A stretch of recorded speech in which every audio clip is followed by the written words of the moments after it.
في لحظة كان ساكت ومش قادر يتحرك، والدنيا عليه جاية ومفيش أي مخرج، لحد ما في حاجة غريبة تدخل حياته وتغير الشكل. بدلة، سر، ولا قوة جاية من العدم، من شخص مشلول لشخص محدش يقدر يقف قدامه. فيلم تقيل، أكشن وغموض خطير، قصة تخليك مشدود من أول ثواني لآخر صوت صفير. خليك معايا وتعالى نعيش الحكاية وبس، يلا نبدأ. الفيلم بتاعنا بيبدأ من 65 سنة فاتوا، وقت ما العالم كان قرب يتدمر بالكامل بسبب حرب نووية كانت هتعمل في البشرية إعادة ضبط مصنع. وفي يوم من الأيام الكهرباء قطعت وكل أنظمة الاتصال انهارت والدنيا كلها فصلت. وفي وقت ده بنروح لأعماق الغابات الأمازون وبنلاقي فيها عالم كان بيعمل أبحاثه، واكتشف هناك شجرة غريبة اسمها شجرة التكوين. والزهرة بتاعت الشجرة التكوين دي كانت سحرية وفيها طاقة مهولة لدرجة إنها تقدر توفر كهرباء العالم كله لوحدها. ومع الاكتشاف ده البشر بدأوا واحدة واحدة يعيدوا بناء الحضارة ومن جديد بعد الخراب. وبعد الاختراع ده كل أشجار التكوين اتحطت تحت سيطرة الحكومة بشكل كامل. وبعد الحرب النووية حوالي 90% من الأطفال اللي اتولدوا جالهم مشاكل جينية، وعلشان يحلوا المشاكل دي العلماء حقنوا الخلاصة بتاعت الزهرة دي جوه الحمض الوراثي للبشر. والنتيجة كانت إن كل إنسان بقى بيتولد معاه نوع من القدرات الخاصة. يعني مثلا في ناس بقى سمعهم حاد جدا، وفي ناس نظرها بقى قوي جدا بشكل مش طبيعي.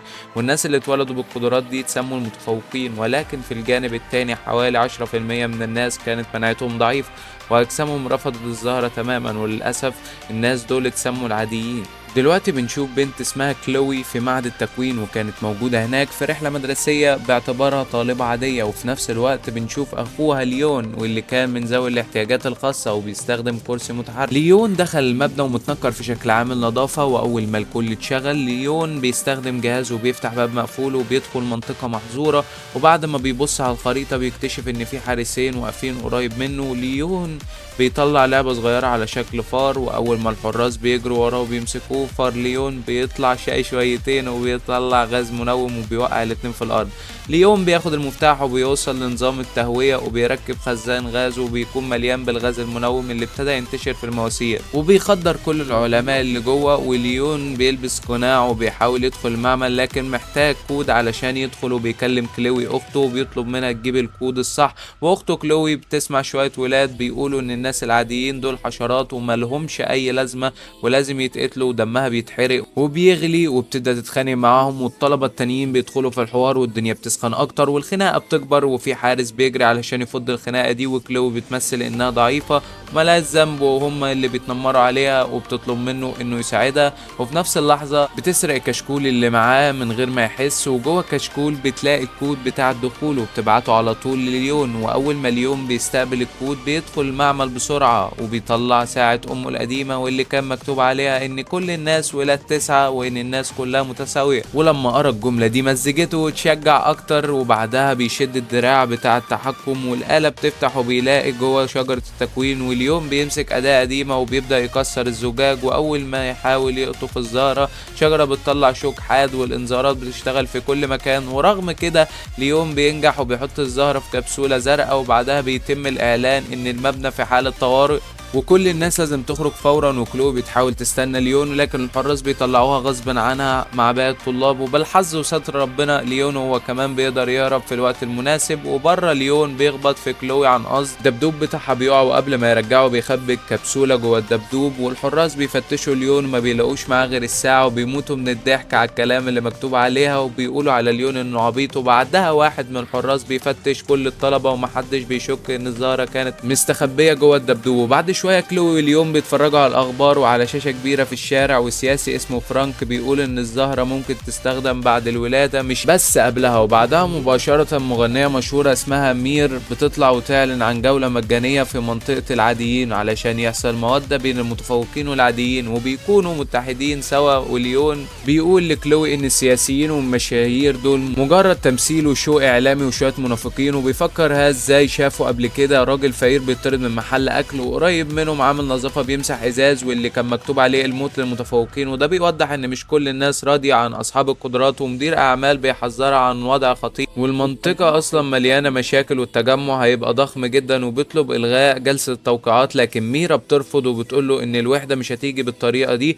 ومصممة انها تقابل الناس. كلوي اليوم بيرجعوا البيت والحراس بيفتشوا الهويات على بوابة منطقة العاديين. وبعد شوية اليوم بينزل يشتري حاجات وكلوي بتتفرج على مقابلة فرانك في التلفزيون التلفزيون وفرانك بيقول انه اخترع علاج يخلي العاديين يحسوا بنفس القدرات، وكلو بتحس بامل، لكن ليون بيقول لها ان ده كله كذب. وبيرجعوا ورشتهم الصغيره، بنكتشف ان كلو دورها انها بتزرع نباتات، واليوم بيستخرج اجزاء الطاقه من الزهور وبيعمل اطراف صناعيه تساعد ذوي الاعاقه يعيشوا حياه طبيعيه، ومصروفهم اليومي بيجي من شغل الزباين. وبعد ما بيخلص شغل، راجل من منطقه المتفوقين بيتصل وبيطلب تصليح، وكلو بترفض وبتقول ان الزباين لازم هم اللي يجوا الورشه. لكن لما اليوم بيسمع ان الراجل هيدفع 3 اضعاف اللي يطلبوه، يوافق فورا. وكلوي بتتقلق لان الشغل ده مش قانوني، بس اليوم بيطمنها وبيقول لها انه عارف كل الطرق والمواقع الحراسة. وبيوصلوا بعدها المطعم فاخر، وبيجي طباخ وبيدخلهم من الباب الخلفي، والطباخ ده كان بيستخدم بدلة ميكانيكية علشان يعرف يمشي.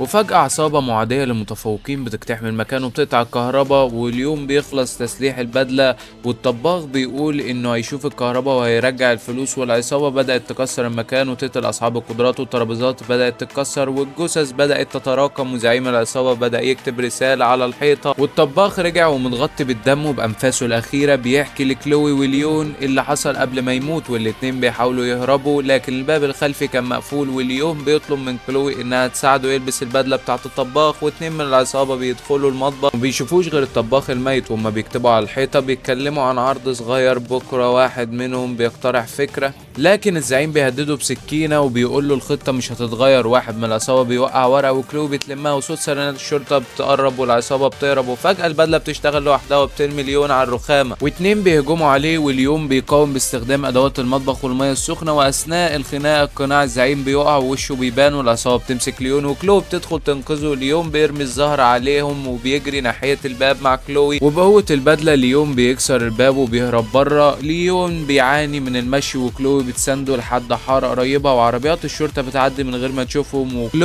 وكلوي بتكتشف ان رجل البدله بايظه وبتساعد ليون يرجع البيت. تاني يوم الصحافه بتعرض اللي حصل وصوره كاميرات المراقبه بتبين ليون وكلوي، والاعلام بيبدا يقول انهم افراد عصابه، وكل معلومات بتوصل للشرطه. وقائد القوات الخاصه هيوز بيعلن ان منطقه العاديين بقت بؤرة جريمة. وليون وكلو بيترعبوا لما بيشوفوا ان هيوز نفسه زعيم العصابة اللي حاربوه. كلو بتراجع الورقة وبتكتشف انها اعلان لحفلة ميرا، ومعاهم خريطة صغيرة. بيفهموا ان العصابة ناوية تهاجم الحفلة وتلبس التهمة لناس زيهم. واليوم بيبدأ يلم حاجته علشان يهرب من المدينة، لكن كلو بترفض وبتقول لازم يوقفوا الهجوم لأن الناس أبرياء تموت. واليوم بيقول إن الراجل ذوي الإعاقة وأخته الصغيرة ما بيقدروش يعملوا حاجة لوحدهم.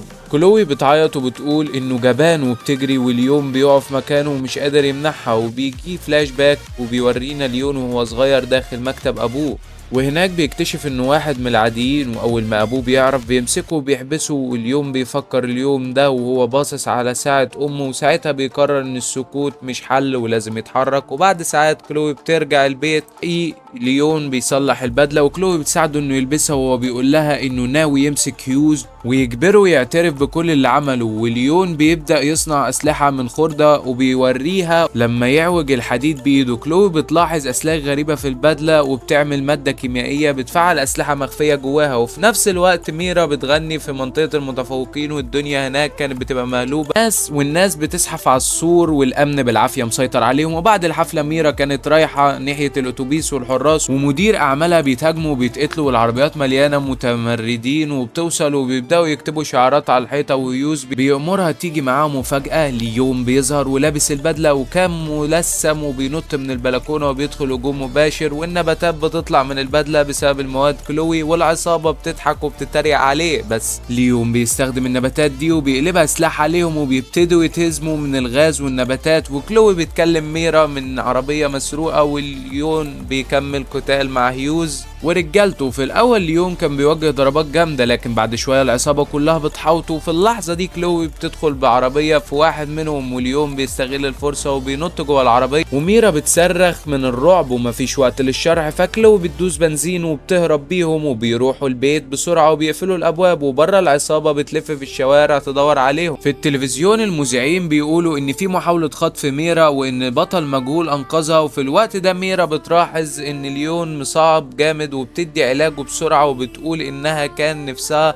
اصلا تطلع دكتورة، فكويس انها لقت حد تجرب فيه. وكلو بتبدأ ترسم رسمة طويلة جدا لليون على شكل زهرة اسطورية، واليون بيكره الرسمة جدا وحاسس نفسه مهرج فيها، لكن ميرا بتقول لها ان هي تحفة. واليون بيحكي لميرا الحقيقة، بتقول ان هي عايزة ترجع بيتها بسرعة علشان تاني يوم عندها حدث مع فرانك في مركز الأسرة. واليوم بيحس ان العصابة المعادية تستهدف فرانك بعد كده، وهو بيستنتج ان هما هيهاجموا ميرا النهاردة، يبقى اكيد هيهاجموا فرانك بكرة. والعصابة دي فكرتها انها ضد اي تحسينات بتحصل بعد الولادة، يعني هما مؤمنين ان الانسان المتفوق لازم يفضل زي ما اتولد بالظبط، ونفس الكلام على العادي. وميرا بتقترح انهم يبلغوا الشرطة، بس اليوم بيوقفها وبيقول لها ان هيوز نفسه قائد في الشرطة، يعني من الاخر حاميها حراميها التلاتة بيتفقوا على خطة جديدة. وتاني يوم ميرا واليوم بيروحوا مركز تنظيم الاسرة، وبيدخلوا ويمثلوا انهم عرسان جدد وعايزين يخلفوا. وبما ان ميرا مشهورة بتقول للدكتور انها ما اخدتش ميعاد وانها مخبية جوزها عن الاعلام وعلشان تحمي عيلتها وخصوصيتها. واليوم بيقدر وبيقنع الدكتور انهم ياخدوا جولة في المكان، واثناء الجولة اليوم بخفة يد بيسرق المفتاح بذكاء. وبعد كده اليوم بيشغل الموظفين وبيقول لهم ان ميرا هتغني ليهم كل اللي عاملين يجتمعوا وفي اوضة واحدة. وفي اللحظة دي العصابة المعادية بتدخل المكان، واليوم بيهاجمهم لوحده. واول ما بيهاجموا عليه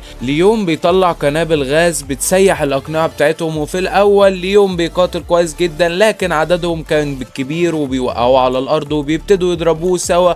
هيوز بيشيل القناع من على وشه وبيفضل يضربوا بعنف. وفجأة حراسه فرانك بيدخلوا المكان والعصابة بتهرب، وميرا بتكشف ان هي اللي كلمت فرانك واستنجدت بيه وقالت له ان ليون لوحده مش هيقدر على العدد دوت. واليوم بيسأل ليه الحراس ما جريوش ورا العصابة، وفرانك بيرد ان ليون كان اهم عنده من العصابة.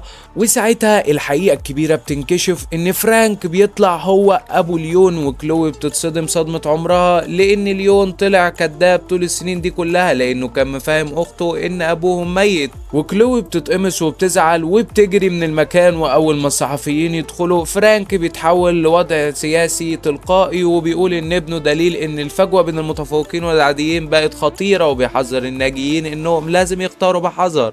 وبعد اسبوع بيعلنوا ان مشروع فرانك توافق عليه تقريبا من الكل، وان اتوبيسات كتير بتوصل لمنطقة العاديين وبتنقل الفقراء لمعسكر علاجي بره المدينة. وبعد العلاج هيبقوا من غير مشاكل والمنطقة بتتفتح والناس تعيش سوا. ليوم بيسأل في المركز الطبي عن كلوي، وفرانك بيقول لهم انهم مش لاقيينها. واول ما ليوم بيجيب سيرة هيوز فرانك بيغير الموضوع وبيقول له ما يقلقش وبس عايز يعالجه. ليوم بيفكر انه لما حاول يعالج امه تسبب في موتها. فرانك بيعتذر وبيعترف بغلطته وبيقول ان ليون ساب الجواب لكنه كان خايف يديهوله، ولما تشجع وقرر يديه الجواب كان ليون خلاص ساب البيت وطفش. وليون بيبتدي يفتح جواب امه وكانت كاتبه فيها انا اسفه اني سبتكم، وانها كانت عايزه ليون يبقى راجل كويس لكنها كانت خايفه الغضب اللي جواه يدمر قلبه، وقالت له يتعلم يسامح لان مفيش حد بيعيش للابد. ليون بيعيط وهو بيفتكر امه، وميرا بتاخده ويطلعوا يشموا هوا وهما ماشيين. ليون بيشوف كلوي وبيعتذر لها، وكلوي ما تقدرش تفضل زعلانه من اخوها كتير. ليون بيقول لها انه متاكد ان فرانك هو اللي دبر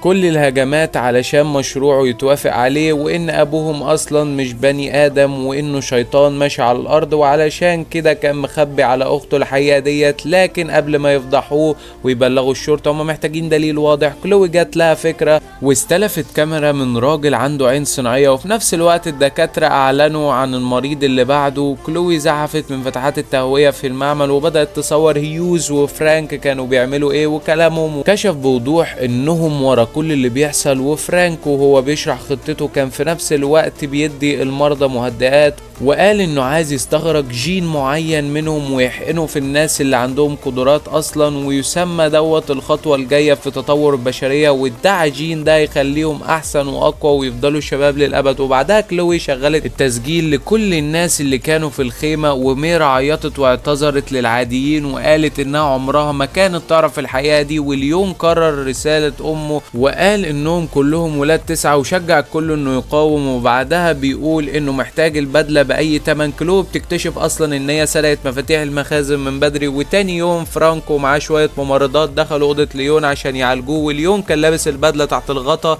وفجأة بيمسك ابوه وبيخطف الحقنة من ايده والممرضات وفرانك بيقولوا له انا عملت كده علشانك يا ليون وانا كنت عايز اعالجك، بس ليون بيرد عليه وبيقول له انت مش اب، انت مجرد شيطان. وليون بيقفل باب الاوضه وبياخد متفجرات من كلوي وبيجري ناحيه غرفه المراقبه وبيتخانق مع الحراس هناك، لكن واحد منهم بينجح وبيضغط الزرار الانذار، وفي نفس الوقت كلوي بتقدر توصل الكاميرات بالكمبيوتر وبتبدا تبعت كل الادله للشرطه. وقبل ما ليون يطلع انها بتحبه وبتطلب منه يرجع بالسلامه. وفي منطقه الخيام هيوز بيوصلوا معاه عصابته وليون والعاديين بيحوطوهم وبتبدا معركه كبيره. العاديين معاهم ادوات بسيطه زي معالق ومواسير، بس عددهم الكبير هو اللي موازن المعركه. بدله ليون بتخليه قاتل اكتر من واحد في نفس الوقت، وهيوز بيطلب الدعم ورجاله مسلحين بيوصلوا المكان، وكتير من العاديين بيتهزموا في المعركه وليون بيواجه هيوز لوحده. وبعد شويه هيوز بيوقع ليون في الارض وليون بيحاول يهرب. وفي غرفه المراقبه واحد بيمسك ميرا من رقبتها، لكن واحد من العاديين بيدخل ينقذها وبيقتله. الكمبيوتر اخيرا بيكمل رفع الفيديو وكلوي بيتكلم الشرطه فورا في المعمل. ليون بيزحف علشان ينقذ نفسه وهيوز بيهجم عليه من ورا وبيتخانقوا وسط الترابيزات ولوحات التحكم. ليون بيفتح جهاز شجره التكوين وبيرمي حاجه تكسر الازاز، وهيوز بيتجنن وبيمسك ليون ويضربه ويخبطه في الاجهزه والزجاج بيتحطم بالكامل، وهيوز بيكون على وشك انه يقتل ليون. وفجاه ليون بيخطف الزهره بتاعت شجرة التكوين، وهو كان عارف ان اول ما تتشال الشجرة هتطلع شوك، والشوك هيضرب في وش هيوز وبيموت وبيقع في الارض. والشرطة بتوصل وبتقبض على كل رجالة فرانك بعد ما اكتشفوا الحقيقة كلها. كلوي وميرا بيجروا على ليون، وفي المرة دي ليون بيقول لميرا ان هو كمان بيحبها. وبعد اسبوع كل قنوات الاخبار بتفضح خطة فرانك المرعبة، والناس بتقول ان في بطل ملثم هو اللي انقذ الجميع، وبتطلع اشاعات ان البطل دوت ابن فرانك. لكن الشرطة بتنفي الكلام دوت وبتعلن ان فرانك هربان. الحكومة بتلغي سياسة الفصل بين الناس وبيبقى لكل شخص حرية يعيش في اي مكان يختاره. ميرا جات لها اصابة في حنجرتها وما بقتش قادرة تغني تاني، لكنها بتكون عايشة حياة سعيدة مع ليون. وفي اخر مشهد بنشوف فرانك وهو بيراقب ابنه بنظرات كلها حقد وغل. وهنا الفيلم بيقف، بس المعنى مكمل ان الضعف مش نهاية، ده احيانا بداية الاجمل. قوة جاية من جواك قبل اي بدلة او اي سلاح. لو وقفت مرة تقدر تقوم وتكمل كفاح. لو الفيلم شدك وسايب فيك احاسيس سيب رايك تحت يا عم المخيف وكمل معانا المشوار. اي نعم الفيديو خلص، بس اللي جاي تقيل، اللي جاي نار وملوش بديل. ما تنساش تعمل لايك واشترك في القناة. السلام يا اسطورة.